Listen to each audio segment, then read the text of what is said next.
believe in God? If yes, then is it formless or not? Do you believe in any religion?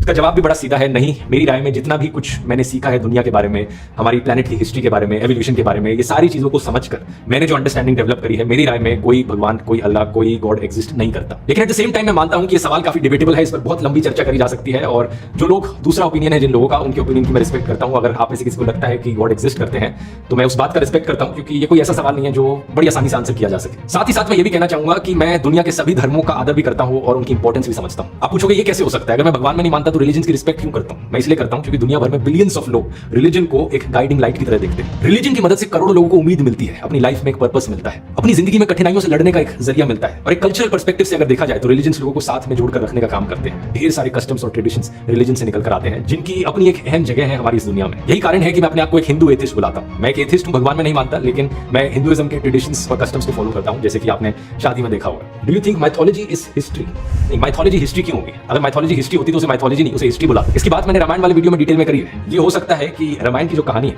वो actually में हुई हो काफी time पहले, लेकिन रियलिस्टिक तरीके से। लेकिन ओवर टाइम हो सकता है कि जैसे जैसे वो कहानी पास ऑन करी गई, उसमें मॉडिफिकेशंस आते गए, लोगों ने अपनी एग्जैजरेशंस ऐड करी और वो कहानी अब ये बन गई जो आज हम रामायण जानते हैं। Do you believe that everything in religious text is metaphorical? अब क्या मेटाफोरिकल है क्या नहीं है, इस पर मेरी क्या राय है, इससे फर्क नहीं पड़ता। फर्क उससे पड़ता है कि जो इंसान उन रिलीजियस टेक्स्ट को पढ़ रहा है उसके पर्सपेक्टिव से वो चीजें मेटाफोरिकल है या लिटरल है। कुछ लोग सेम टेक्स्ट को पढ़कर लिटरली लेते हैं, कुछ लोग उसे मेटाफोरिकली लेते हैं। मेरा बस ये मानना है कि अगर कोई ऐसी चीज लिखी है किसी रिलीजियस टेक्स्ट में जो रैशनैलिटी के खिलाफ जाती हो, लॉजिक के खिलाफ जाती हो, या आज के दिन की हमारी मॉरल वैल्यूज के खिलाफ जाती हो, तो उसे या तो हमें इग्नोर कर देना चाहिए या फिर हमें उसे एक मेटाफोरिकल सेंस में लेना चाहिए। ये बहुत बड़ा फर्क है जो लोगों को समझना जरूरी है, क्योंकि यही फर्क होता है एक समझदार रिलीजियस इंसान में और एक ऐसे बेवकूफ रिलीजियस इंसान में जो अंधविश्वासी बन जाता है। मुझे इससे कोई गर्ज नहीं है कि दुनिया क्या कर रही है, मुझे सिर्फ इस चीज से गर्ज है कि मेरे नबी ने क्या मुझे हुक्म दिया सल्लल्लाहु अलैहि वसल्लम। व इम मिन उम्मतिन इल्ला खला फीहा नदीर, कोई उम्मत ऐसी नहीं गुजरी जिसमें कोई डर सुनाने वाला ना आया हो। ये तो वाज़ेह आयत है कुरान की। अब रह गया कि हमारे इल्म में तो कुरान में है कि हमने चंद अंबिया का जिक्र आपसे कर दिया, अक्सर का नहीं किया। कुरान में सिर्फ 25 अंबिया के नाम आए हैं। मुस्नद अहमद में हदीस है 1,24,000 पैगंबर है, उनमें से 315 रसूल है। तो 315 जो रसूल है ना, उनका भी जिक्र कुरान में नहीं आया। टोटल 25 अंबिया का है। तो कुरान कब कह रहा है कि हमने तमाम अंबिया का जिक्र किया? ये जो हर खुश्क होता है ना, ये अल्लाह ने अपने इल्म की बात की है सूरतुल अनाम में, कि जमीन की गहराइयों में कोई दाना नहीं फूटता और ना कोई पत्ता गिरता है खुश्की में ना तरी में, मगर अल्लाह के इल्म में। ये है बात, कुरान में नहीं। वो जो बड़ी हार्ड डिस्क है ना, जिसमें हर चीज लिखी है, वो कुरान नहीं है, वो लोहे महफूज है। इवन कुरान भी उसका एक हिस्सा है। बल हुआ कुरान मजीद फी लौह महफूज। लोहे महफूज अल्लाह की बड़ी हार्ड डिस्क है, जिसमें से कुरान भी नाजिल हुआ, तौरात भी, ज़बूर भी, इंजील भी, ये सारा नॉलेज उसमें रह गया। कुरान तो कुरान डॉक्ट्रिन में तमाम पैगंबरों का जिक्र करता है, उनकी तालीमात का और तमाम मज़हब का भी जिक्र। देखिए दुनिया में जो बड़े बड़े अगर मज़हब हैं, आप उनको लिस्ट डाउन करें तो एक खुदा का कॉन्सेप्ट तो सब में है ना, चाहे वो ज्यूज हो, क्रिश्चियंस हो, मुस्लिम्स हो, तो उसका भी जिक्र कुरान में मौजूद। दूसरा जो ये बुत परस्ती का मजहब है, बुतों की परस्तिश, इस हवाले से भी डिस्कशन मौजूद है। तीसरा अगर कोई कह सकते हैं एथियस्ट, डिनायल ऑफ गॉड, उनके जवाब भी कुरान में दिए गए हैं। चौथा यह कि खुदा को तो मानते हैं लेकिन आखिरत का इनकार करते हैं कि आखिरत कोई नहीं होने वाली। तो डॉक्ट्रिन में चार बड़े बड़े मज़हब जो दुनिया में हैं, अगर आप लिस्ट डाउन करेंगे ना तो दुनिया का हर मज़हब किसी न किसी कैटेगरी में फॉल करेगा। मसलन अगर आप हिंदुओं को लें तो कुरान में ना भी जिक्र हो, बुत परस्ती वाले मज़हब में तो आता है ना। अगर आप सिखों को लें, वो कुरान में कहीं फिट ना हो, तब भी अहले किताब का जो एक सिलसिला है उसके अंदर तो फॉल करता है, क्योंकि वो हमारे नबी को भी मानते हैं, नबी इस्लाम को भी अवतार मानते हैं वो। तो जितने दुनिया में इस वक्त मज़हब है, किसी ना किसी दर्जे में वो जो चार बड़े बड़े स्कूल ऑफ थॉट आप कह लें मज़हब, उनमें फॉल करते हैं। तो डॉक्ट्रिन तो कुरान में मौजूद है। ये कौन से जाहिल रिलीजियस लोग हैं जो कहते हैं खुदा खुद ब खुद आ गया? खुदा तो आया ही नहीं है। कभी कोई ऐसा वक्त ही नहीं था कि खुदा नहीं था। खुदा आया ही नहीं है, खुदा तो हमेशा से है। तो ये पहले तो कांसेप्ट क्लियर करें, खुदा आया नहीं है, खुदा हमेशा से है। हम इसे मैथमेटिकली साबित करते हैं। देखिए जो यूनिवर्सल ट्रूथ एस्टैब्लिश हो चुके हैं, उसको तो आप कोई दोबारा से चैलेंज ना करें। यानी ये यूनिवर्सल ट्रूथ है कि 2 + 2 = 4। अब इसे कोई 5 या 3 बनाने की कोशिश करे तो जुल्म पर मबनी काम कर रहा है। आप दोबारा से व्हील भी इन्वेंट कर लें, तब भी ये मैथमेटिकल इक्वेशन तो अपनी जगह रहेगी। बिल्कुल इस तरीके से ये चीज एस्टैब्लिश हो चुकी है कि कायनात पहले नहीं थी तो आई है। आपको पता है कुछ अरसा ये नजरिया रहा है 17वीं और 18वीं सदी में कि ये स्टेडी स्टेट कायनात है, हमेशा से ऐसे ही चल रही है। लेकिन ये नजरिया अपनी मौत मर गया। हम जिस एरा में बैठे हैं ना, ये नजरिया खत्म हो चुका है। आज से नहीं, बिग बैंग के बाद से, जब वो हबल ने टेलीस्कोप के जरिए चीज देखी थी 1920s में। हबल आपको पता है बहुत बड़ा साइंटिस्ट था अमेरिका में, उसने टेलीस्कोप के जरिए जब ये स्टार्स की मूवमेंट देखी, सारी वीडियोस, तो हबल ने ये देखा कि कायनात में जितने भी ये इजराम फल्की हैं, यानी आसमान पे जितने आपको सियारे तारे नजर आ रहे हैं ना, इनमें एक कॉमन चीज ये है कि सब एक दूसरे से दूर जा रहे हैं। और उसके लिए उसने स्पेक्ट्रम जब ड्रा किया, स्पेक्ट्रम जब ग्रेजुअली किसी चीज का, लाइट का स्पेक्ट्रम रेड की तरफ शिफ्ट हो, इट मींस कि वो आपसे दूर जा रही है। तो ये चीज लॉजिकल थी कि जब ये दूर जा रही है तो इसको टाइम में रिवर्स किया जाए तो किसी एक जगह से शुरू ही होगी। यानी मैं हाथ में कुछ बॉल्स पकड़ूं और उन्हें यूं फेंकूं, सारे एक दूसरे से दूर जाएंगे। और ये यूनिवर्सल ट्रूथ है कि ये दूर इसलिए जा रहे हैं कि कहीं एक जगह से स्टार्ट हुए थे। ये तो एक नेचुरल चीज है। अच्छा, उन्होंने कहा कि अगर हम टाइम को रिवर्स करें और ऐसे पॉइंट पे पहुंचे कि जहां से ये चीज स्टार्ट हुई थी, तो उसको साइंटिस्ट ने नाम दिया कि वो एक ऐसा पॉइंट था कि जिसकी डेंसिटी इन्फिनिट थी, ना खत्म होने वाली, और वॉल्यूम 0 था। वॉल्यूम 0 है और डेंसिटी इंफिनिट है। इट मींस क्रिएशन एक्स नहीं लो, अदमे वहां से वजूद, कुछ नहीं था तो ये हो गया। और फिर वो कहते हैं कि ये जो बिग बैंग हुआ है, इस बिग बैंग के बाद अगर एक सेकंड के ट्रिलियन हिस्से के अंदर भी जरा सी डिस्टर्बेंस आती तो ये कायनात वजूद में नहीं आ सकती थी। और ये तो सिर्फ वजूद में आने की बात है, फिर जो billions of fine tunings planet earth के ऊपर मौजूद है, हर सियारे के एतबार से, जमीन का सूरज से फासला, फिर इनकी ग्रेविटेशनल फोर्स, इनकी मूवमेंट, स्पीड, ये तो एक पूरी एक समझ ले एक ऐसी फील्ड है जिसमें इंसान जाके गुम हो जाता है। इन सारी चीजों को कंसीडर करके स्टेडी स्टेट कायनात की थ्योरी तो होगी खत्म और बिग बैंग होगी एस्टैब्लिश। अब ये तो साबित हो गया कि क्रिएशन एक्स नहीं हुई है, यानी इंसान या कायनात ये पैदा हुए हैं। प्रॉब्लम तब थी आपके लिए जब आप ये मानते कि ये भी हमेशा से इंसान पैदा हो रहे हैं और दूसरा एंड कोई नहीं। ये तो मसला हल कर दिया आपका साइंस ने, उनका नहीं, क्रिएशन तो हुई है। अब इसका क्रिएटर है या नहीं है, इसके ऊपर वो आके बात करते हैं। अब ये जो फाइन ट्यूनिंग्स है, इनको समझने के लिए इतने दिमाग की जरूरत है, इतने ब्रेन्स की जरूरत है, डीएनए के स्ट्रक्चर को समझने के लिए, इस हार्मोनी को समझने के लिए, बनाने के लिए नहीं सरकार, इतने ब्रेन्स लग जाए। आज तक हम डिस्कवरीज ही कर रहे हैं। ये जितने हम चीजें दरियाफ्त करते हैं ना, वो हम कानून कुदरत दरियाफ्त करते हैं। यानी अगर हमने ये चीज एक्सप्लोर कर ली है कि सूरज मशरिक से निकलता है, मगरिब में गुरूब होता है विद रिस्पेक्ट टू जमीन, वैसे तो गुरूब होता ही नहीं है ना, निकलता है, तो ये एक फिजिकल फिनोमिना है जो हमने डिस्कवर किया। इस फिनोमिना ने सूरज को पैदा नहीं किया, ये क्रिएटर ऑफ सन तो नहीं है, ये आपको पता चल गया। अंडे में से चूजा निकलता है और चूजा इतने अरसे के लिए अंडे को आप गरमाइश में रखते हैं 22 दिन के लिए मुर्गी के नीचे या किसी मशीन में, तो इस इंफॉर्मेशन ने चूजे को पैदा नहीं किया, बल्कि ये चूजे के पैदा होने के बारे में इंफॉर्मेशन है। आप इसके अंदर मजीद चले जाएं, जितना डीप डीप करते जाएं, अल्टीमेटली आपकी एक इंफॉर्मेशन ऐड होगी।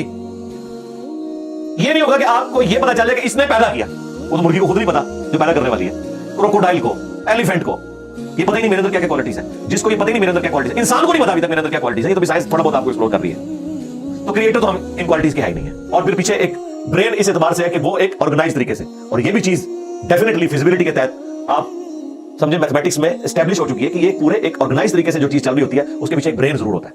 ब्रेन के बगैर ये कोई डिजाइन कर नहीं सकता।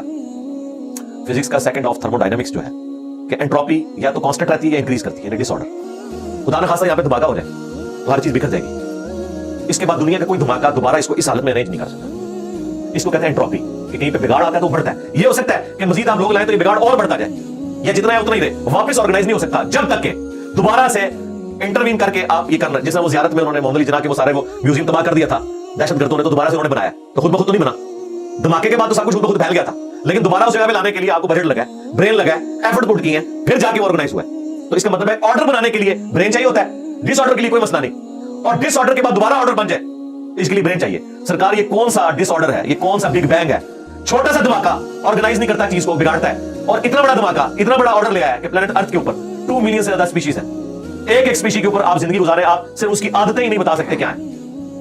ये तो छोड़ दें कि ये बनी कैसी है, तो ये तो एक ना खत्म होने वाला सिलसिला है। तो ये ब्रेन तो एस्टैब्लिश है। अब अगला स्टेप ये है कि जो ब्रेन है, वो रिचर्ड डॉकिंस भी कहते हैं ना द गॉड डिल्यूजन में, जब फ्रेड हाइल का जुमला उसे कोट किया गया ना, फ्रेड हाइल एक बहुत बड़ा समझे फिलोसोफर भी था, साइंटिस्ट भी था। उसने कहा था कि इंसान का बन जाना खुद ब खुद ये इसी तरह का फिनोमेना है, ये इससे बढ़कर कॉम्प्लेक्स फिनोमेना है कि कोई शख्स ये क्लेम करे कि कोई हवाई झक्कड़ टॉर्नेडो चला और उसने कूड़े कबाड़ के ढेर से मटेरियल उठाया और एक बोइंग 747 तैयार कर दिया। ये दुनिया का कोई पागल बेवकूफ आदमी भी ये बात नहीं मानेगा। उसको छोड़ दे, एक बॉल पॉइंट बनने को कोई नहीं मानेगा। तो उसने कहा इससे कॉम्प्लेक्स चीज इंसान है, उसको तुम ये मानोगे खुद ब खुद बन गई बगैर किसी ब्रेन के। अच्छा, तो इसका जवाब आपको पता है रिचर्ड डॉकिंस ने क्या दिया? उसने एक चैप्टर बनाया, उसकी हेडिंग रखी द अल्टीमेट बोइंग 747। उसने कहा फिर सबसे बड़ा बोइंग 747 तो गॉड है। आप ये कह रहे हो कि इंसान इतना कॉम्प्लेक्स है कि खुद बन नहीं सकता किसी के बनाए बगैर, तो जो इसको बनाने वाला है वो तो उससे ज्यादा कॉम्प्लेक्स है, वो तो अल्टीमेट बोइंग 747 है। अगर इतना मुश्किल इंसान डीएनए स्ट्रक्चर वाला, ये आप कहते हो खुद नहीं बनेगा, इसको कोई बनाएगा, तो जिसने इसे बनाया वो तो इससे ज्यादा कॉम्प्लेक्स चीज है, तो उसका भी कोई क्रिएटर होना चाहिए। तो हमने क्या कहा था, रुको जरा, सब्र करो, for the sake of argument हम तुम्हारी बात के साथ एग्री करते हैं, लेकिन आगे चल। हाँ, वो जो क्रिएटर है जिसने हमारे क्रिएटर को बनाया होगा, तो यकीनन वो हमारे क्रिएटर से भी ज्यादा कॉम्प्लेक्स क्रिएटर होगा, तो फिर उसका भी कोई क्रिएटर होना चाहिए। अब तो क़यामत तक लगा रहा है, एक इक्वेशन कहीं खत्म नहीं होगी, ता वक्त के कोई एक क्रिएटर ऐसा हो जिसे किसी ने ना बनाया हो। तो वही तो है लम यलिद वलम यूलद, सूरह इखलास में ही तो डेफिनेशन है, लम यलिद वलम यूलद। सरकार ये आपको मैथ समझा सकती है, ये आपको फिजिक्स समझा सकती है, ये कितनी बड़ी डेफिनेशन। हमने बचपन में ऐसे ही याद कर लिया कि ना उसका कोई बाप है ना कोई बेटा। ये तो हम एक अखलाकी से तर्जमा कर रहे हैं ना, तो एक्चुअल तर्जमा है कि ना वो खुद किसी से निकला है ना उससे कोई निकला है, वो हमेशा से। इसलिए बुखारी मुस्लिम में हदीस है कि तुम्हारे पास शैतान आता है ना, तो कहते हैं पहाड़ों को किसने बनाया, तुम कहते हो अल्लाह ने। पूछते हैं दरख्तों को किसने बनाया, कहते हैं अल्लाह ने। तुम कहते हो उसको जवाब के तौर पर, जब वो सवाल पूछता है, इस मुख्तलिफ सवाल करता है, तुम अल्लाह कहते हो, एंड पे वो कहता है अल्लाह को किसने बनाया। अब तुमने कहना है फिर इस पे कुल हुवल्लाहु अहद अल्लाहुस समद लम यलिद वलम यूलद वलम यकुल लहू कुफुवन अहद। जरा नबी इस्लाम तो इतने कह सकते थे ना, आपको अल्लाह ताला ने हमारी हिदायत का इमाम बनाया, ठीक है। लेकिन बाद में जब ये मैथमेटिकल इक्वेशंस, साइंटिफिक डिस्कवरीज और ये यूनिवर्सल ट्रुथ इंसानों को अल्लाह ताला ने दरियाफ्त करवाया, तो अब हम बड़ी आसानी से इसको मजीद एक्सप्लेन कर सकते हैं कि अगर कोई क्रिएटर का क्रिएटर है तो उसका भी कोई क्रिएटर होगा, और यूं ये एक समझ ले ना खत्म होने वाला सिलसिला शुरू हो जाएगा। ये आपको अच्छा, अब आप सोच रहे हो कि ये क्यों मानना पड़ेगा कि कोई एक ऐसा होना चाहिए कि जिसका, ये इसलिए मानना पड़ेगा कि दूसरी तरफ इक्वेशन जो है वो फिजिकली मेरे सामने मौजूद है कि मैं हूं, क्रिएशन मौजूद है। अगर एक थ्योरी होती ना कि ना क्रिएशन होती ना क्रिएटर, तो हमें कोई चीज मजबूर नहीं करती थी। अब हमारी मजबूरी है कि कायनात हमारे सामने है, हम जिंदा मखलूक है, हम सब कुछ देख रहे हैं, क्रिएटेड चीजें मौजूद है, तो दूसरे एंगल पे हमें जाना पड़ेगा और अल्टीमेटली किसी एक क्रिएटर पे रुकना पड़ेगा, कोई क्रिएटर ना उसका। इसलिए मैंने अपनी वीडियो में बारह कहा है, अगर आप मुझसे पूछें कि अल्लाह ताला की कौन सी ऐसी क्वालिटी है जो इमेजिनेशन से बाहर है, जिसकी आप मिसाल भी नहीं बयान कर सकते। देखिए, अगर अल्लाह ताला कहता है मैं सुनता हूं देखता हूं, तो हम इसका एक धुंधला तसव्वुर ला सकते हैं कि मैं भी सुनता हूं और देखता हूं। अगरचे मेरा उधार का है, अल्लाह का ज़ाती है, मेरा लिमिटेड है, अल्लाह का अनलिमिटेड है, मेरा डिपेंडेंट है, अल्लाह का इंडिपेंडेंट है। हर चीज को आप इमेजिन कर सकते हैं, लेकिन अल्लाह की जो ये क्वालिटी है कि वो हमेशा से है, कभी कोई वक्त ऐसा नहीं था कि वो नहीं था। ये एक ऐसा अंधा कुआं है, ये वो कॉन्सेप्ट है कि जिसमें आप गरक भी हो जाए, आपको इसका कोई सिरा नहीं पकड़ाई देगा, ठीक है। और ये अल्लाह की ऐसी क्वालिटी है। बहरहाल ये क्वालिटी तो हम अल्लाह के साथ शेयर नहीं कर सकते, लेकिन जो उसकी दूसरी क्वालिटी है कि वो हमेशा के लिए है, उसने देखें आपको शेयर कर लिया अपने साथ, खालिक और मखलूक के फर्क के साथ हमेशा की जिंदगी उसने जन्नत में आपका मुकद्दर कर दिया। यानी वो क्वालिटी तो शेयर नहीं हो सकती कि हमेशा से हो, लेकिन हमेशा के लिए हो, ये उसने आपको दे दिया। देखें, ये वो कॉन्सेप्ट है जिसके बाद आप अल्लाह से मोहब्बत करें कि देखें वो अकेला था, उसने अपने साथ आपको शरीक कर लिया, इस एतबार से कि खालिक और मखलूक का फर्क तो है, लेकिन उसने देखें आपको क्या क्या नेमतें जन्नत में देनी है। आप ख्वाहिश करेंगे वो चीज आपके सामने आ जाएगी।